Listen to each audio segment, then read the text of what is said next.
პარლამენტის საგამოძიებო კომისიაზე გამოუცხადებლობისთვის ირაკლი ოქრუაშვილის მიმართ გამოძიება დაიწყო. გამოძიება მიმდინარეობს ბადრი ჯაფარიძეზეც. რაც შეეხება მამუკა ხაზარაძეს, ის გუშინ საქალაქო სასამართლოში მოსამართლისთან დასწრებით დაიკითხა.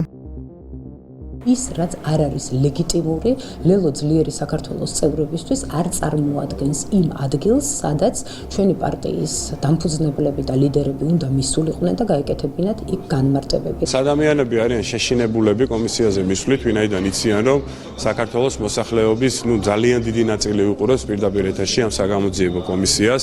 იქ მათ სიცრუეს არავინ არ აპატიებს, ხოლო იქ რომ მათ ვის პასუხი გაცენ, რა პასუხიც არის ობიექტური, თვითონვე თავს აღმოიჩენენ ძალიან რთულ მდგომარეობაში. მამუკა ხაზარაძეს თუ რამის თქმა უნდოდა და რამის თქმა შეეძლო, ის უნდა მოსულიყო საგამოძიებო კომისიის წინაშე და კი არა ეკეკლუცა, როგორც გუშინ იკეკლუცა თავის ტელევიზიებთან და რაღაც წინასწარ ორგანიზებულ კითხვებზე, რომ ვითომ პასუხებს რომ სცემდა. კეთილი უნდა ენება და საგამოძიებო კომისიის წინაშე, საზოგადოების წინაშე, საზოგადოებას რომ კითხვები აქვს, იმ კითხვებზე უნდა გაეცა აბსოლუტურად გულწრფელად პასუხები, მაგრამ გულწრფელობა და მამუკა ხაზარაძე ერთმანეთთან აბსოლუტურად დაპირისპირებული ცნებებია და როგორც მამუკა ხაზარაძე ისევე ოქრუაშვილი თუ მისი სხვა წარმომადგენლები თუ მეგობრები, რა თქმა უნდა, თავს არიდებენ, რომ კომისიის კანონიერი მოთხოვნა შეასრულოს. ყველამ კარგად ვნახეთ კონკრეტულად მაგნატის საქმესთან დაკავშირებით